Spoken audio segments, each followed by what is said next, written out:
नमस्कार। आप सभी का स्वागत करता हूं अपने YouTube चैनल सुरेंद्र सिंह बोरा में। सुप्रीम कोर्ट के बीएड को प्राथमिक शिक्षक भर्ती से बाहर करने के बाद देखिए पूरे देश में पूरी हलचल हुई और जो भी बीएड साथियों के साथ हुआ वो कुल मिलाकर के अच्छा नहीं हुआ। हर किसी के मन में दुख है, दर्द है। तो अब आप लोगों के मन में भी सवाल आ रहे हैं कि ऐसे में सरकार क्या करेगी। क्या सरकार अध्यादेश लाएगी या क्या सरकार जो है कि पल्ला झाड़ लेगी एनसीटी का मामला बता करके। तो इस तरीके से बहुत सारी चीज़ें आपके मन में भी चल रही हैं, दुखी हो रहे हैं। और उसके अलावा देखिए एक उम्मीद उत्तर प्रदेश के बीएड प्रशिक्षित साथियों को लेकर के है कि वो लोग लगातार अपनी आवाज़ उठा रहे हैं, अपनी आवाज़ बुलंद कर रहे हैं। कई लोग बीएड वाले यूट्यूबर भी हैं और साथ में जो है कि अपनी हक की लड़ाई भी लड़ रहे हैं, हितों की लड़ाई भी लड़ रहे हैं। वो बहुत अच्छा कार्य कर रहे हैं, मैं उनका सम्मान करता हूं। तो बहुत सारे लोग कह रहे हैं कि क्या इसको राष्ट्रीय मुद्दा बनाना चाहते हैं। देखिए सबसे पहली बात बता देता हूं कि ये जो फैसला आया है तो ये इस फैसले में देखिए सर्वोच्च अदालत से आया। लोग कहे हर किसी को सम्मान करना चाहिए। देखिए सम्मान हम भी करते हैं, लेकिन जो अपराध आपने किया ही नहीं है उस अपराध की सजा आपको क्यों। देखिए हम बताते हैं कि हमको पता है कि कानून बना है, ठीक है, कानून में दंड देने का भी प्रावधान है। देखिए जब अब वो दंड तब मिलेगा ना जब आप उस दंड के अपराधी होंगे या किसी मामले के दोषी होंगे। जब कोई मामला आपने किया ही नहीं है तो उसका दोषी आप क्यों होंगे। सबसे बड़ी बात ये भी है। तो बहुत सारे लोग कह रहे हैं कि मतलब आप जो है कि हमारा हक छीनना चाह रहे थे बीटीसी वाले, लेकिन हक नहीं है। हमने जो एनसीटी का गजट था उस गजट के अनुसार चले। बहुत से राज्यों में पहले से छूट थी जहाँ पर बीएड लिया जाता था और बहुत सारे राज्यों की देखिए बीएड पहले से भी कंसिडर किया गया है। मैंने कल के वीडियो में बहुत सारी चीज़ें बताई हैं, क्योंकि बहुत सारे साथी देखिए मेरे वीडियो को बहुत कम देखते हैं, क्योंकि इसमें कोई ऐसा एंटरटेनमेंट या एडिटिंग वगैरह वगैरह इंस्ट्रूमेंट मेरे पास नहीं होते हैं। तो इस कारण से भी मैं बता देता हूँ। अब यहाँ पर देखिए सरकार अध्यादेश ला सकती है, सरकार बिल ला सकती है, लेकिन यहाँ पर देखिए ना उस अध्यादेश में भी कुछ महत्वपूर्ण बिंदु होंगे। अगर बीएड है तो बीएड के हितों की भी बात की जाएगी, बीटीसी के हितों की भी बात की जाएगी। अब देखिए जहाँ पर अगर बीटीसी ने जो है कि बीएड को बाहर करने की बात कही है तो वहीं पर जो है कि बीटीसी भी बीएड भी बीटीसी को सीमित करना चाहेगी कि उसके भी सीमित अधिकार होने चाहिए, ठीक है। उसके बाद देखिए एनसीटी क्या बदलाव कर सकती है। सबसे पहली बात बताता रहा हूँ, एनसीटी जो है कि बीएड के लिए अगर बदलाव करना चाहे नया प्रावधान ला सकती है, ठीक है। एनसीटी उसमें नया प्रावधान ला सकती है, नए प्रावधान को जोड़ते हुए बीएड को 1 to 5th शामिल कर सकती है। जैसा कि मैंने आपको बता दिया कि ब्रिज कोर्स एक अहम कड़ी हो सकती है। और क्योंकि जब ब्रिज कोर्स का सिलेबस बना था लगभग 2017 में तो और उन्होंने जो है कि एक टाइम लिमिट दी थी, उस टाइम लिमिट में पूरा करना था। तो बहुत सारे लोग कह रहे थे कि देखिए एनसीटी का गजट तो 2018 में आया, तो वो जून में आया भैया, जून में आया। तो जबकि जो ब्रिज कोर्स का प्रावधान था वो 17 का था। उसके लिए भी आप देखिए एक चीज़ आप में बहुत सारे लोग जो है कि रमेश रुयाल को सुनते हैं, राजस्थान के रमेश रुयाल को सुनते हैं, इसलिए भी जो है कि थोड़ा सा वो परेशान रहते हैं। मैं कहता हूँ कि रमेश रुयाल को सुनना बंद करिए। देखिए आपको मैं टू द पॉइंट ही बात बताऊंगा। देखिए सबसे पहली बात बताऊं कि एनसीटी का जो 2018 का गजट आया वो मई 2018 का नोटिफिकेशन है, और जो ब्रिज कोर्स का प्रावधान है वो 2017 का है, और लगभग सितंबर में सारे रजिस्ट्रेशन प्रोसेस कंप्लीट कर ली गई थी। ये भी मैंने आपको बता दिया। तो आप बताइए उसके बाद देखिए वो इन्होंने कहा कि ना देश में कोई सरकारें तानाशाही करते हैं, सरकारें तानाशाही करती हैं, ठीक है, सरकार को एक किनारे रखिए।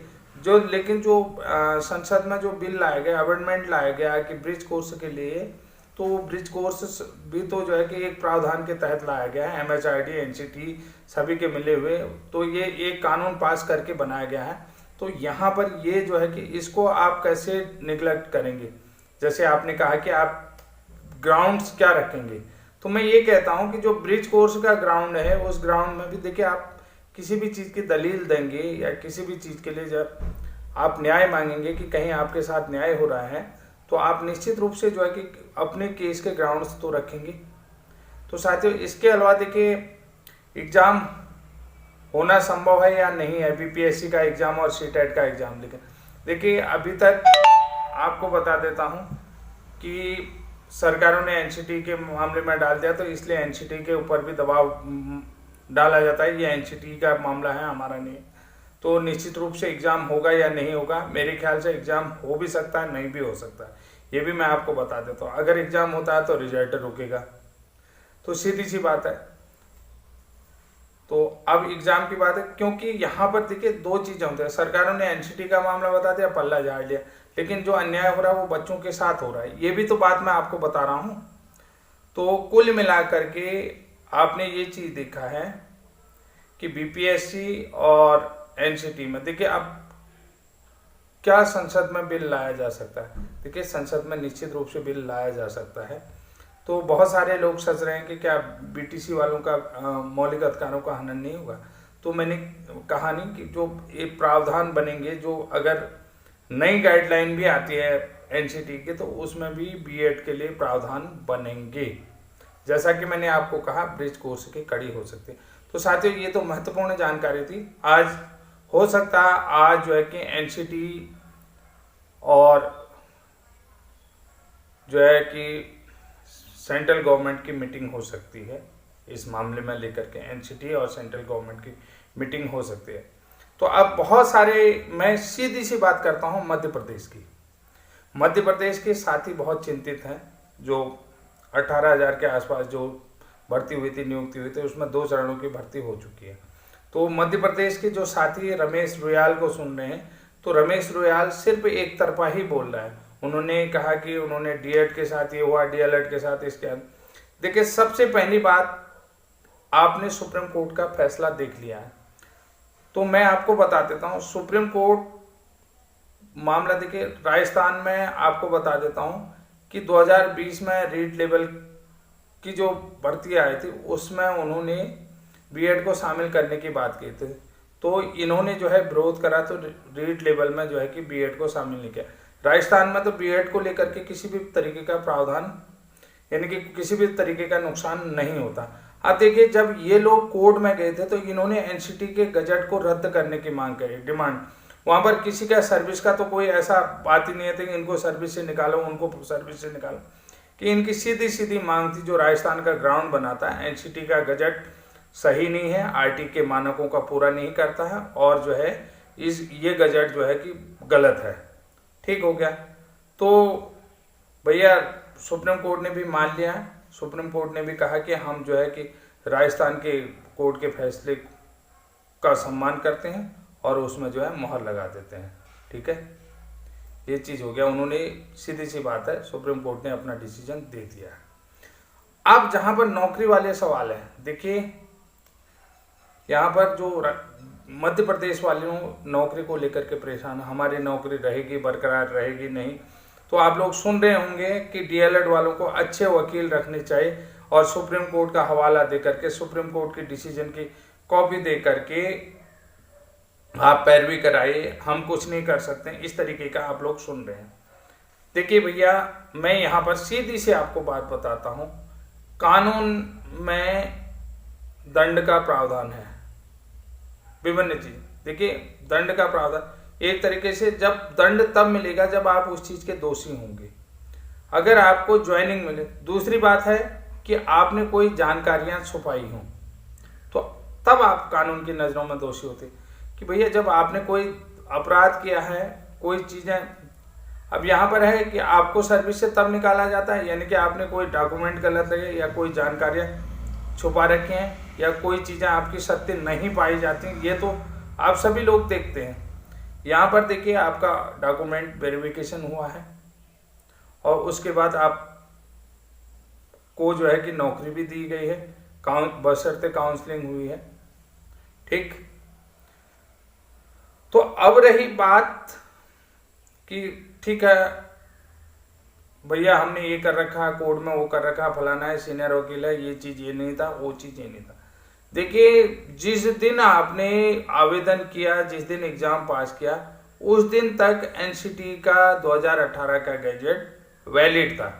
यानी कि उस दिन तक आपने जो है कि एनसीटी के गजट के अनुसार नौकरी पाया है। अब एनसीटी का गजट कब तक वैलिड था? यानी कि 11 अगस्त तक एनसीटी का गजट सही था। 11 अगस्त के बाद तो आपने नौकरी पाई नहीं, जो मेरी समझ कहती है कि आप जय भैया उस दिन तक एनसीटी का वो गजट 1 to 5th के लिए बीएड के लिए वैलिड था, तो उसी नियम के तहत आपने जो है नौकरी पाई है। ठीक, अब आपका दोष क्या है? आपने तो उस नियमों के अनुसार है, देखिए एनसीटी की गलती है तो उसकी सजा आपको क्यों देगी। अब दूसरी बात देखिए, जो आप रिट पिटीशन बनाएंगे उसमें भी ग्राउंड्स मांगेंगे ना, उसमें ग्राउंड क्या मांगेंगे आप बताइए? वो ग्राउंड सुप्रीम कोर्ट के फैसले के 11 अगस्त के बाद मांगे कि इन्होंने जो है कि सुप्रीम कोर्ट ने जो है कि एनसीटी गजट 2018 रद्द कर दिया है, जिसमें बीएड वाले 1 to 5th के लिए एलिजिबल थे, तो एलिजिबल थे, ठीक है, वो उस बात को भी कोर्ट एक्सेप्ट करेगा कि 1 to 5th के लिए बीएड वाले जो है अब जो है अनएलिजिबल है, यानी कि एलिजिबल नहीं है, कि प्राइमरी से बाहर हो गए। लेकिन उन्होंने ग्राउंड बनाए थे 11 तारीख के सुप्रीम कोर्ट के डिसीजन के आधार पर। 11 तारीख के सुप्रीम कोर्ट के डिसीजन से पूर्व उनके इस तरीके के ग्राउंड्स नहीं हैं। उन्होंने राजस्थान, देखिए आप यहां पर बता देता हूं, जो राजस्थान केस का है उसी के ग्राउंड्स तैयार किए थे, राजस्थान केस के ही ग्राउंड तैयार किए थे कि बीएड जो है कि एलिजिबल नहीं है 1 to 5th में। जो लोग रमेश रुयाल जी को सुन रहे हैं, मैं आपको बता दे रहा हूं, तो मैं कह रहा हूं कि जहां तक मैं समझ सकता हूं, देखिए मैं कानून विशेषज्ञ नहीं हूं, कानून नहीं हूं, मैं कुछ नहीं जानता, मैं जो मेरी समझ कहती हूँ वो बात बता रहा हूं कि आपने देखा होगा कि मध्य प्रदेश के जो डीएड कैंडिडेट हैं, डीएलएड कैंडिडेट हैं, उन्होंने जो हाई कोर्ट में याचिका लगा रखी है, उसमें जो है राजस्थान के वे बीएसटीसी कैंडिडेट की जो उसको ही आधार बनाया, जो जोधपुर हाईकोर्ट ने जो डिसीजन दिया उसको ही आधार बना करके याचिका, यानी कि उसमें क्या था, देखिए उस समय जो है कि राजस्थान में कोई नौकरी लगी नहीं थी, यानी कि बीएड वालों को शामिल ही नहीं किया, वहां पर सवाल था बीएड वालों को शामिल करने का, तो इन्होंने कहा बीएड वाले तो 1 to 5th के लिए एलिजिबल ही नहीं होते हैं, और जो आरटी एनसीटी का गजट है 2018 वो आरटी के मानकों का पूरा नहीं करता है। ठीक हो गया, इन्होंने भी वही ग्राउंड बना लिए। ठीक है, तो अब देखिए मैंने आपको सीधी सी बात बताया, ये जो एनसीटी का गजट था वो 10 अगस्त तक पूरी तरीके से वैलिड था। मैं आपको बता देता हूं, जब आपने रजिस्ट्रेशन किया, आवेदन प्रक्रिया किया, तो अब देखिए आप ग्राउंड चेंज कर रखे हैं, फैसला तो उसी ग्राउंड के आधार पर ही देगा ना आपको। यहां पर भी जो कह रहे हैं कि हमारी नौकरी को खतरा है, जो लोग जो है रमेश रुयाल जी को सुन रहे, देखिए रमेश रुयाल जी दो बातें कहते हैं, दो बातें वो कह रहे हैं, या तो कह रहे हैं कि उतने के सापेक्ष मेरिट बना करके उतने लोगों को नौकरी देनी पड़ेगी। देखिए वो एक तरह से आपका जो है कि एक तरफ से आपको जो है कि बर्खास्त करने की बात करते हैं, आपकी नियुक्तियां रद्द करने की बात करते हैं, दूसरी बात कहते हैं कि सरकार ऐसा भी सोच सकती है, समायोजन कर सकती है। तो इसका मतलब है कोर्ट में इस तरीके का प्रावधान तो होगा ही नहीं, क्योंकि रमेश रुयाल जी सब समझ, और साथ में ये भी कहते रहे कि मैं आपकी मदद नहीं कर सकता हूं, आप जो है कि अपने यहाँ हाईकोर्ट में सीनियर जो है कि सीनियर एडवोकेट को उतारा, और सीनियर एडवोकेट जो है जिसको डेजिग्नेट किया वो हाईकोर्ट की तरफ से है। ठीक हो गया, यानी कि कोई कहते मैं सीनियर एडवोकेट हूं तो उसको मत उतारिए, ये बात उन्होंने कह दी। ठीक हो गया, तो अब मैं यही चीज कहता हूं, देखिए आप लोगों ने नियुक्ति पाई है तो आपका अपराध विधेय है। किसी भी कानून में देखिए दंड देने का कानून है, यानी कि दंड देने का नियम है। दंड तब देंगे जब आप किसी चीज के दोषी होंगे, जब आप किसी चीज के दोषी हैं ही नहीं तो आपको दंड किस बात का दिया जाएगा। अब उन्होंने कहा दंड किस बात का दिया जाएगा, एनसीटी की गलती का, क्योंकि एनसीटी के गजट 2018 के नियम के अनुसार आपने नियुक्ति पाई है। अब एनसीटी का गजट जो है कि वो जो है 10 अगस्त तक वैलिड माना गया, तो वो कानून की नजरों में भी वो वैलिड था, तो आपकी नियुक्तियां रद्द कैसे हो सकती हैं? और देखिए इसमें देखिए बीच का रास्ता ही निकलेगा भाई साहब। मैं आपको बताता हूं, जो भी मध्य प्रदेश के साथी समझ रहे हैं, उन्होंने कहा ठीक है ये, क्योंकि हर कोई एडवोकेट रखेगा, एडवोकेट से सलाह मांगेगा, ठीक है। उन्होंने कहा भाई साहब इस तारीख तक तो ये कानून वैलिड है, इस बात को सुप्रीम कोर्ट भी मानेगा। आज तक जो है कि ये कानून जो है कि वैलिड था। अब रही बात, उन्होंने कहा कि ये लिख दिया है कि ये जो है कि BEd versus BSTC supreme court विवाद के अधीन रहेगी ये भर्ती। भाई सुप्रीम कोर्ट के अधीन रहेगी भर्ती, ठीक है, लेकिन भर्ती का विज्ञापन देखिए ना आप, बहुत पहले निकाला हुआ, और जो है कि एनसीटी के गाइडलाइन में निकाला गया, और आपकी नियुक्ति भी जो है एनसीटी के गाइडलाइन में, और आपकी नियुक्ति भी जो है फैसला आता है, डिसीजन आता है, उससे पहले हो जाती है। यहां पर देखिए, और अब आप मांग रहे हैं कि ठीक है, अब उन्होंने कहा ठीक है ये भी ठीक हो गया कि ये रद्द कर दिया, तो अब उसमें देखिए अब नियुक्ति रद्द करने का तो ग्राउंड्स ही नहीं है। जो राजस्थान के ग्राउंड्स की कॉपी इन्होंने करी है, तो उसमें नियुक्ति रद्द नहीं, उन्होंने कहा कि बीएड वाले जो है कि 1 to 5 योग्य नहीं है, एलिजिबल नहीं है, तो उनको बाहर करिए। तो कोर्ट ने जो है कि मान लिया भैया वो जोधपुर हाई कोर्ट के फैसले को, उन्होंने कहा कि आगे आप नहीं लिए जाएंगे, जो हो गया हो गया, इसके बाद इस कानून को ही, इस नियम को ही रद्द कर दिया। That's it. तो साथियों मेरे ख्याल से आप बेहतर समझ गए होंगे। तब तक के लिए जय हिंद, जय उत्तराखंड। और वीडियो में नए हैं, पहली बार है, देखिए कुछ नहीं कर सकते, वीडियो में जो सब्सक्राइबर के तादाद तो बढ़ा ही सकते हो आप, वो जरूर बढ़ा दीजिए, ताकि जो मेरे अपोजिशन में है उन लोगों को एक जवाब मिल जाए कि हाँ मेरे पीछे भी लोग हैं। आप मेरे चैनल में कमेंट बॉक्स में देखिए मुझे कितनी गालियां पड़ती हैं, आप खुद जाकर के देखिए ना गालियां कितने पड़ी है मुझे, और क्यों पड़ी है ये भी देखिए, क्योंकि मैं नियमों की बात करता हूं। और नियमों की बात भैया कहता हूं, देखिए कहीं पर पैरवी पे कमी रह जाती है उसकी बात नहीं, हार जीत लगा रहता है, लेकिन नियम तो नियम है ना। जो आपको लगेगा वो उसकी तो बात करेंगे। कहीं पर आपको लग रहा है कि आपके साथ अन्याय हो रहा है, तो आप अपनी मांग को तो रखेंगे। तो इसीलिए मैं कह रहा हूं कि यहाँ पर भी देखिए हर चीज का नियम बना था। तब मैं आपसे कह रहा हूँ कि मैं आपकी बात करता हूँ तो मुझे बहुत गालियां पड़ती।